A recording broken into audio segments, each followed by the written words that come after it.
Okay, so welcome to this video.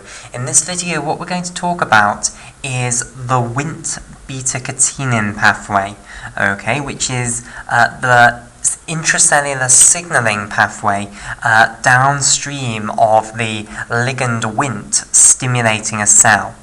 Now, I should say that there are other pathways which Wnt can activate within cells, other than the Wnt beta-catenin pathway, okay? And these other pathways that Wnt can activate within cells are known as the non-canonical Wnt pathways, okay? So, another name for the Wnt beta-catenin pathway is the canonical Wnt pathway, okay?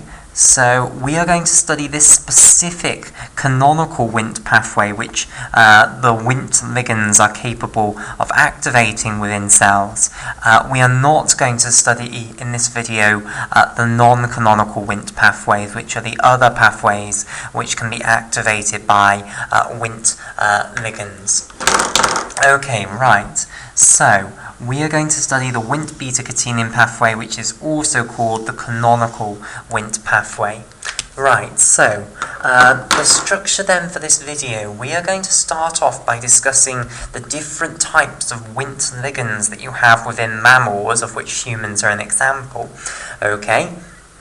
Then what we'll discuss is the receptor on the surface of cells for Wnt, okay? Then we'll discuss the downstream signaling pathways of those receptors.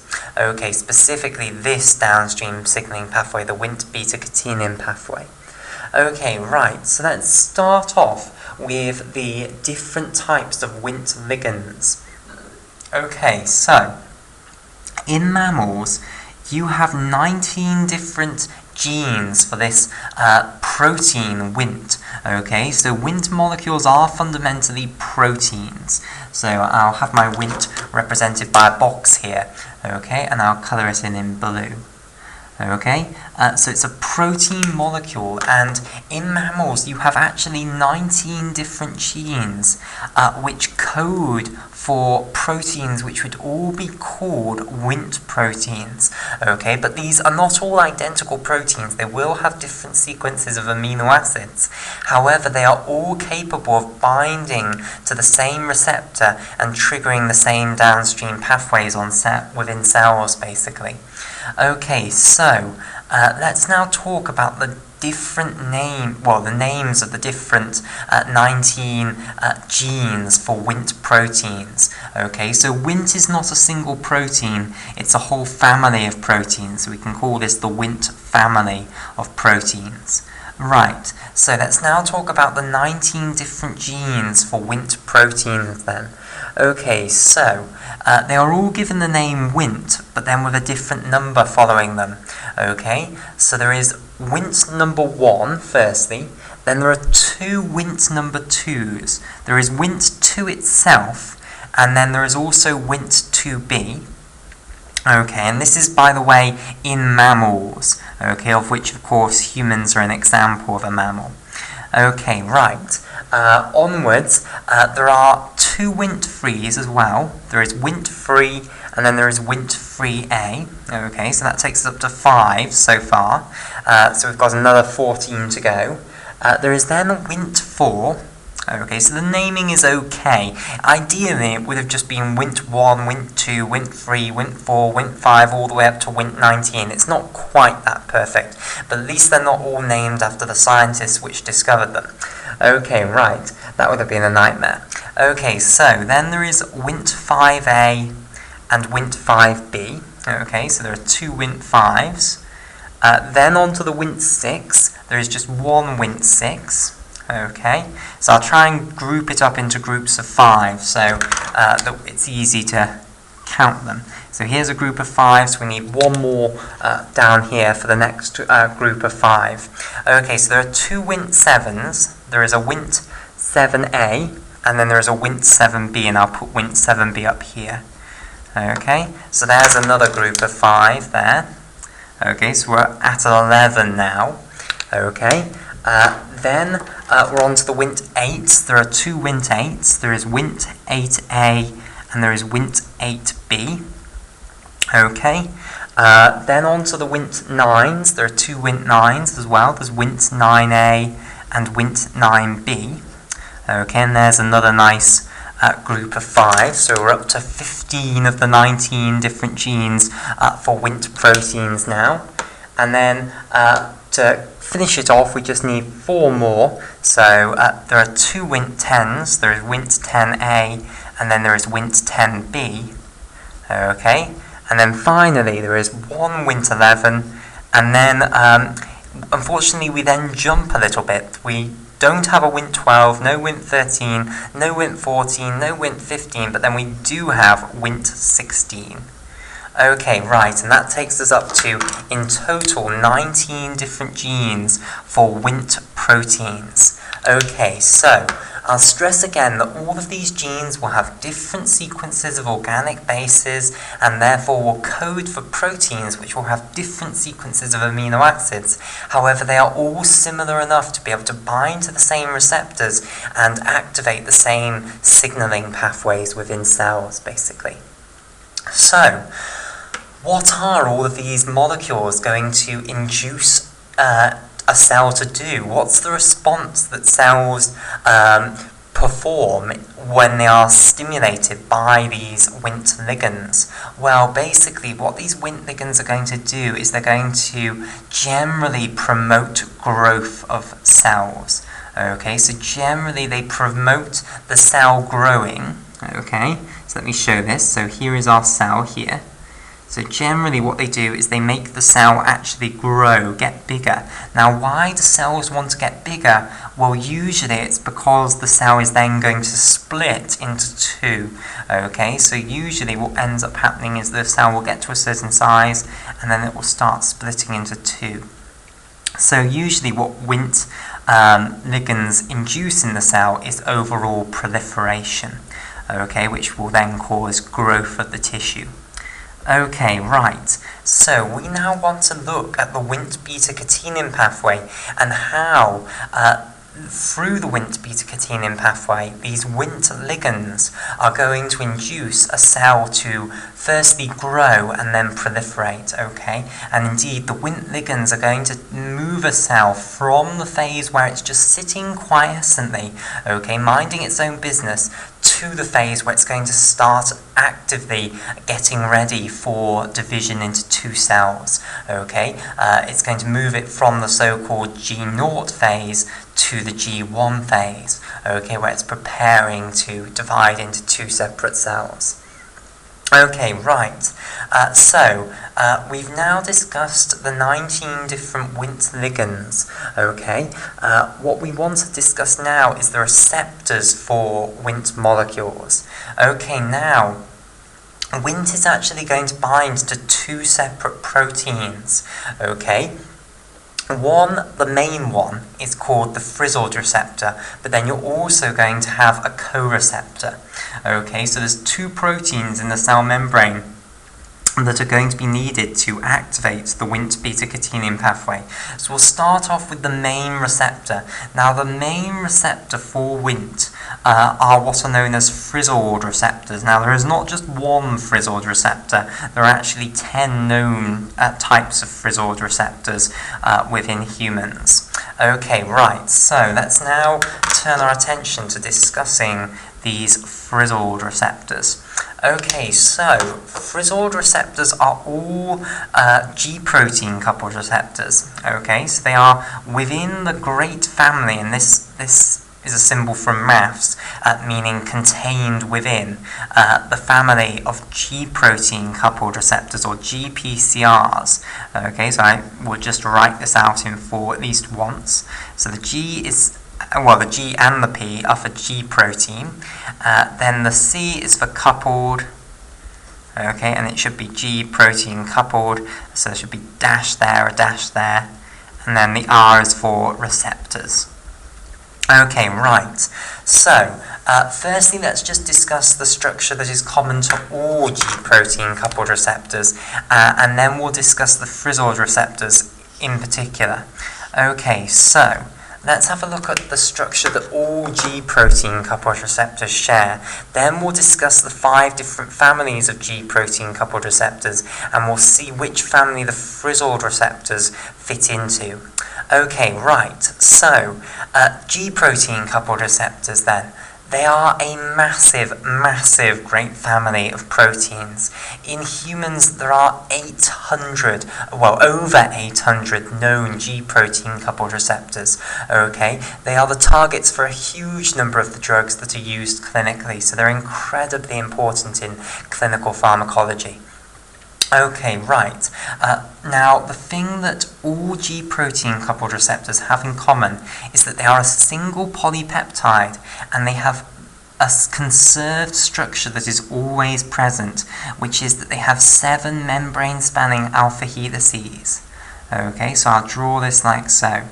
So the amino terminus will be extracellularly, and the carboxylic acid terminus will be intracellularly, and then this line represents the polypeptide. It represents the polymer of amino acids. So it represents amino acid after amino acid after amino acid after amino acid, etc., all the way on, snaking through the membrane like so, which is why long ago in the 1960s G-protein coupled receptors were called serpentine receptors, because they slithered across the membrane like a snake. Okay, right, so this is the conserved feature that all G-protein coupled receptors have. You have 7 transmembrane alpha helices, okay? So even though I've just drawn these portions that span the membrane as straight lines, in reality they are alpha helices, okay? So they will resemble a spring. The polypeptide will be folded up like this in these regions that are spanning the membrane. Now let me highlight up these 7 membrane-spanning alpha helices here in red. Okay, so these are the 7 transmembrane alpha helices, and in reality their structure will be like this. And the residues that make up this polypeptide that's wrapped around in an alpha helix like this will generally be quite hydrophobic, so that they can interact nicely with the hydrophobic core of the phospholipid bilayer. Now, there is a specific naming system for these 7 membrane-spanning alpha helices. Okay, so the first one is known as TM1. Now the TM stands for transmembrane. Okay, so this is TM1. The second one will then be called TM2. The third one TM3. The fourth one TM4. The fifth one TM5. The sixth one TM6. And then I'll label up the 7th one finally. This will be called TM7. So those are always conserved in all G-protein coupled receptors, and it's still quite a bit of a mystery why nature has found so much joy in this 7 transmembrane alpha helix structure. This is found all over the place. This isn't just found in humans. Wherever you look, in whatever organism you look, you find things that look like this. Okay, I think we've got 800 known G-protein coupled receptors in humans. If you look at the G-protein coupled receptors that we have found across all species, I think the number goes up to around 30,000 now. Okay, and we don't know what the significance of the 7 membrane-spanning alpha helices is, why this structure has been so successful. Okay, but nature certainly has found it and run with it, basically. Okay, so now there are other domains within a typical G-protein coupled receptor which have their own names. Okay, so let's start in fact with these 3 loops on the intracellular side here. Okay, so that are now being highlighted in orange. Okay, so these 3 loops here, the first between transmembrane domain 1 and transmembrane domain 2, the second between transmembrane domain 3 and transmembrane domain 4, the third between transmembrane domain 5 and transmembrane domain 6, these are known as the intracellular loops. Okay, intra meaning within, cellular meaning the cell, so within the cell, and then these are the loops. Okay, and for short, the intracellular loops are abbreviated to the ICLs. I for intra, C for cellular, L for loops. Okay, right. Well, actually, just going a little bit further. So this first intracellular loop here will be called ICL1. The second intracellular loop will be called ICL2. And then the third intracellular loop will be called ICL3. Okay, right. Similarly, for the extracellular loops, we have 3 extracellular loops here, shown in turquoise here. Okay, these are also abbreviated to ECLs. Okay, so E is for extra, C for cellular, L for loops. Okay, so there are the ECLs, and again there is the extracellular loop 1, which is between TM2 and TM3, the extracellular loop 2, which is between TM4 and TM5, and the extracellular loop 3, which is between TM6 and TM7 here. Okay, right, so those are some named structures within the alpha helix. Now, the only 2 bits that we haven't talked about now, or rather haven't coloured in yet, are this portion that's prior to the first membrane-spanning alpha helix, which is now coloured in vivid purple, and this portion that's after the 7th membrane-spanning alpha helix, which is now in blue. Okay, and these portions have names as well. Okay, so the portion in vivid purple up here, this is known as the amino terminal domain, or the ATD for short. So ATD is short for amino, that's the A, and then terminal, that's the T, and then domain, so the amino terminal domain.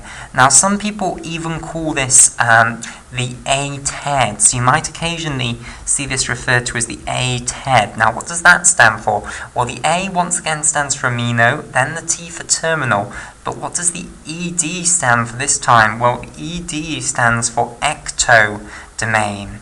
Okay, so ecto means on the outside. Okay, so this specifically draws attention to the fact that this is on the outside of the cell usually. Okay, right, so some people might call that the A-TED. Then, this portion that's after TM7, this is known as the CTD, and the CTD stands for the C-terminal domain. Okay, so C for C, T for terminal, and then D for domain. Okay, right, so let's underline that in blue. Right, so those are the basic domains of a G-protein coupled receptor, and all G-protein coupled receptors conform to this structure. Okay, so they all have these these basic domains that we've talked about here. Okay, right, so now let's talk about the different families of G-protein coupled receptors, because we've discussed that in humans there are over 800 G-protein coupled receptors. Now, to give us some way of understanding that, what we do is categorize them into 5 separate families, okay, and we want to see which family are the frizzled receptors going to be within.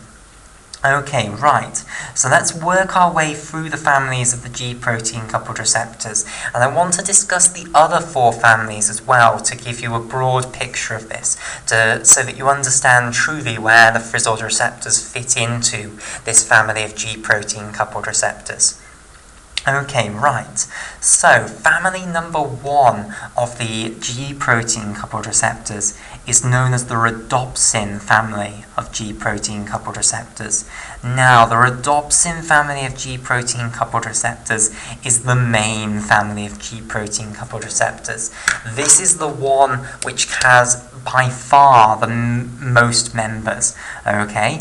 So it's a very big, powerful family. So it's got of the 800 or around that G-protein coupled receptors in humans, around 750 of them are within this rhodopsin family. Okay, so what is the characteristic feature then that a G-protein coupled receptor needs to have in order to count as a rhodopsin family G-protein coupled receptor? Well, basically it's with regards to how you bind your ligand. Okay, so once again, let's draw our little picture of our G-protein coupled receptor here with its 7 membrane-spanning alpha helices. And remember, the amino terminus of the polypeptide will be on the extracellular side of the membrane. And I probably should have stressed that more when I was doing this picture. This side is the extracellular fluid side, the ECF side. Okay, and this side down here, this is the cytoplasmic side. Okay, so above is outside of the cell, and below is inside the cell, to put it more simply. Okay, right, so you always have the amino terminus extracellularly and the carboxylic acid terminus intracellularly. Now, basically rhodopsin family G protein coupled receptors are special because they bind their ligand molecule to residues which are within the 7 membrane spanning alpha helices. Okay, so I'll draw this like so. Here is the ligand molecule, and it's bound basically to residues that are within these 7 membrane spanning alpha helices here. Okay, now I've specifically drawn it binding to the 3rd and the 4th membrane spanning alpha helix, but that's just for the picture. Okay, in reality it can bind to residues in many different membrane spanning alpha helices. Okay, so the key message for rhodopsin family G protein coupled receptors is that the ligand is going to bind to residues that are within the 7 membrane spanning alpha helices, basically. Okay, right, and usually it will only bind to residues that are within the outer 1/3. Okay, so to draw a bigger picture to get that across, here is the cell membrane.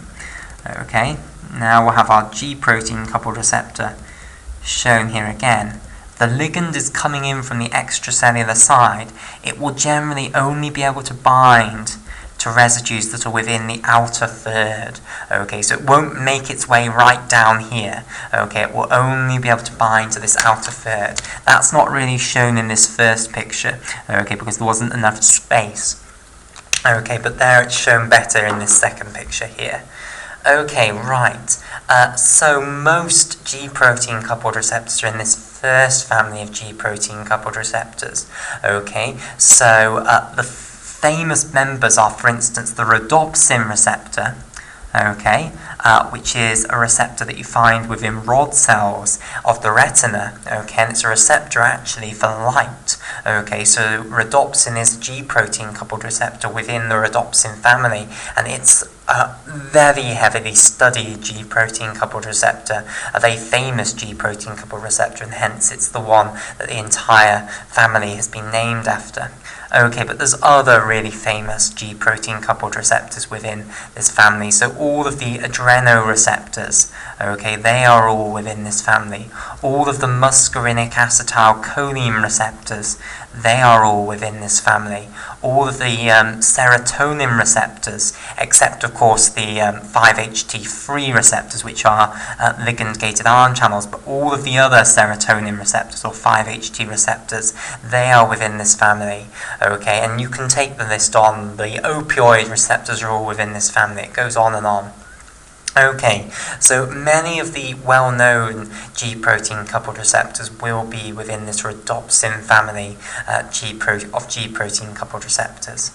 Okay, so let's now move on to the second family of G protein coupled receptors. Okay, so the second family of G protein coupled receptors is known as the secretin family of G protein coupled receptors. Okay, right. So, what characteristic properties then do you have to be in this secretin family of G protein coupled receptors? Well, basically, secretin family G protein coupled receptors are not going to bind their ligand to the residues within the membrane spanning alpha helices. Okay, instead, the secretin family G protein coupled receptors generally have much larger amino terminal domains than rhodopsin family G protein coupled receptors. Okay, so here we show our secretin family G protein coupled receptor now. So this additional bit that I've drawn here, this is supposed to represent the fact that these secretin family G protein coupled receptors generally have much larger amino terminal domains than do the rhodopsin family G protein coupled receptors. As you can see, I've drawn the amino terminal domain here, very small. Okay, now the ligand for secretin family G protein coupled receptors is generally a protein ligand rather than a small molecule. So for instance, if we go back to these rhodopsin family ones, well, rhodopsin was a receptor for light, okay, but it bound the retinal pigment 11-cis-retinol, which is a small molecule, okay. The adrenoreceptors, those are receptors for adrenaline and noradrenaline, again very small molecules. The muscarinic acetylcholine receptors are ligands for acetylcholine, again a small molecule. Serotonin again is a small molecule about the size of a single amino acid, okay. Now, ligands for these secretin family G protein coupled receptors tend to be much larger. They're peptides, okay, so they're polymers of amino acids. And the way that the secretin family G protein coupled receptors tend to bind this polypeptide is that it fits into this this gap between the amino terminal domain and the beginning of the 7 membrane spanning alpha helix domain down here. Okay, so there's this little gap and the peptide is going to slot in there basically. Okay, so that's the characteristic feature that secretin family G protein coupled receptors all have. Oh, and by the way, I should tell you where we're going with this. The frizzled receptors, they're not in either of these families. They're in actually the 5th family, so we'll see the frizzled receptors right at the end. This is just to give you a broader overview of G protein coupled receptors. Okay, right, so secretin family G protein coupled receptors, their characteristic feature is that they bind the peptide in this slot between the amino terminal domain here and the 7 membrane spanning alpha helice portion down here. Okay, right. So what examples can I come up with of secretin family G protein coupled receptors? Well, for instance, the receptors to calcitonin are all secretin family G protein coupled receptors. Okay, and remember calcitonin is a peptide. Okay, similarly, the parathyroid hormone receptors, those are all secretin family G protein coupled receptors. So remember calcitonin and parathyroid hormone, those are both involved in regulation of blood calcium level. Okay, right, and parathyroid hormone is often abbreviated to PTH. Okay, another very famous example is the glucagon receptors. So glucagon is involved in the control of blood glucose level. Okay, insulin takes blood glucose down, glucagon brings blood glucose up, and the receptors on the liver for glucagon are secretin family G protein coupled receptors. Okay, right, so that's the 2nd family of G protein coupled receptors. Okay, next we'll move on to the 3rd family. So the 3rd family of G protein coupled receptors is the glutamate family of G protein coupled receptors. And you might be able to guess which receptors are going to be within this family of G protein coupled receptors. Okay, so once again, before we give examples of receptors that are within this family, we'll firstly talk about the characteristic feature that a G protein coupled receptor has to have in order to count as a glutamate family G protein coupled receptor. Okay, so you have to have again a fancy way of binding to the ligand molecule. Okay, so here is the amino terminal domain here. I'm going to draw now a fancy domain within the amino terminal domain. So here's the amino terminus. Okay, here is the cell membrane. Okay, then you have your 7 membrane spanning alpha helices, like so. Okay, then you have your C terminus here.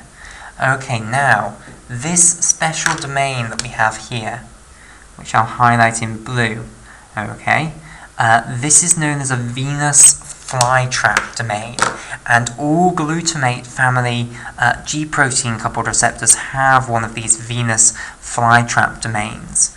Okay, so basically what happens with venous flytrap domains, it's just like the venous flytrap plant. Basically, the venous flytrap plant is analogous to the protein, and the fly that's going to go into the venous flytrap is analogous to the ligand. Okay, so what's going to happen is the ligand molecule is going to come and bind within this venous flytrap domain, and when it binds, what will happen is those two sides or close around it, basically, and that's why it's compared to the Venus flytrap closing around the fly that has so unwisely gone within it. Okay, right, so all glutamate family G-protein coupled receptors have one of these Venus flytrap domains within their amino terminal domain. Okay, so let's give examples of glutamate family G-protein coupled receptors. So the main example, and the example after which the entire family is named, is the metabotropic glutamate receptors. Okay, so this stands for, this little m rather here, stands for metabotropic. Okay, now a metabotropic receptor is an old neuroscience word for a G-protein coupled receptor that you would only ever see used by neuroscientists anymore. Okay, so a metabotropic, then the GLU stands for glutamate, and the R stands for receptor. Okay, so we're talking about the metabotropic glutamate receptors here. So the M is for metabotropic, the GLU is for glutamate, and the R is for receptors. Now, there are around 8 metabotropic glutamate receptors in humans. In fact, it's not around 8, there are 8 metabotropic glutamate receptors within humans. Okay, now they are not the main receptors for glutamate within the brain. Glutamate is the most important excitatory neurotransmitter within the brain. Okay, so usually when you have one neuron synapsing onto another neuron, the first neuron will release glutamate onto the second neuron, and that glutamate will activate the second neuron to fire an action potential. Okay, this is not done by metabotropic glutamate receptors. It's done by ligand-gated ion channels for glutamate, known as the ionotropic glutamate receptors, because they affect ion conductance across the cell membrane. Okay, those are the main receptors for glutamate. These are a subset of receptors for glutamate that are much less important than those, but they are still important. They, for instance, do presynaptic feedback and things like that. Okay, so the metabotropic glutamate receptors are all G-protein coupled receptors, and they're all within this glutamate family of G-protein coupled receptors. Another key example are the GABA B receptors. Okay, so just as glutamate is the most important excitatory neurotransmitter within the brain, GABA, or gamma-aminobutyric acid, is the most important inhibitory neurotransmitter within the brain. Okay, and again, the most important receptors that you have within the brain for GABA are not G-protein coupled receptors, they are ligand-gated ion channels. Okay, which open and allow chloride anions to come into the cell, inhibiting the postsynaptic neuron. Okay, however, the rarity is that you do have some GABA receptors which are actually G-protein coupled receptors. These are called the GABA B receptors, whilst the ligand-gated ion channels are called the GABA A receptors. Okay, and these two are glutamate family G-protein coupled receptors. So it's quite nice that within this glutamate family of G-protein coupled receptors, you have G-protein coupled receptors for both the most important excitatory neurotransmitter within the brain and also the most important inhibitory neurotransmitter within the brain. Okay, so that's the glutamate family of G-protein coupled receptors. We still haven't seen where the frizzled receptors are yet, but we will get there. Okay. The fourth family of G-protein coupled receptors is the adhesion family of G-protein coupled receptors. Now these are quite weird G-protein coupled receptors. These don't bind to your typical idea of a ligand. Okay, so once again, let's draw the cell membrane here. Okay, and they will have an extremely large amino terminal domain here. Okay, they'll then have the 7 membrane spanning alpha helices, like so. Okay, and then an amino terminus extracellularly and a carboxylic acid terminus intracellularly. So the key feature of these adhesion family G-protein coupled receptors is this massive, great amino terminal domain. And now they are going to bind to components of the extracellular matrix. Okay, so not to your conventional idea of a ligand, to a component of the ECM, which is short for extracellular matrix. Okay, so that's the adhesion family of G protein coupled receptors, and we're not going to say any more about those. Okay, right. So now the fifth family of G protein coupled receptors, the final family of G protein coupled receptors, this has to now contain the frizzled receptors, and in fact it's named after the frizzled receptors. Okay, so this is what's known as the frizzled / taste 2 family of G protein coupled receptors, and it's named after the two most important examples of G protein coupled receptors that are within this family. Now, it's fair to say that this family really consists of everything that's left over, basically. Everything that doesn't fit into any of the other families. Okay, so let me tell you what the characteristic you have to have in order to be within this family is then. Okay, so you have to have a reasonable sized amino terminal domain.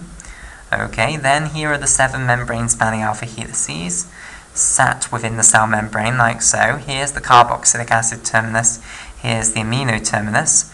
Okay, now we're not going to fit into any of the other families. Okay, so that means we're not going to be a rhodopsin family G protein coupled receptor. We're not going to bind our ligand within the 7 membrane spanning alpha helice region. We're not going to be a secretin family G protein coupled receptor, so we're not going to bind our ligand within the slot between the amino terminal domain and the membrane spanning alpha helix region. Okay, we're not going to be a glutamate family G protein coupled receptor, so we're not going to have this venous flytrap domain, and we're not going to be an adhesion family G protein coupled receptor, so we're not going to bind to extracellular matrix. So we're going to have a normal small molecule ligand, okay, or well, maybe not so small, it could be a peptide, but we're going to have the more normal concept of a ligand, okay, so a free molecule rather than an extracellular matrix. And it's just going to bind to the amino terminal domain, basically. Okay, so it's not going to have anything fancy like the glutamate family receptors, which had this venous flytrap domain. It's also not going to bind it in the slot between the amino terminal domain and the 7 membrane spanning alpha helices, and it's not binding to the 7 membrane spanning alpha helice. So every receptor where you just have the ligand binding to the amino terminal domain, but it doesn't fit into any of the other families, that's put into this final family of the frizzled / taste 2 receptor family. Okay, right. This family then contains the frizzled receptors, which remember are not just one receptor, but in fact there's 10 frizzled receptors.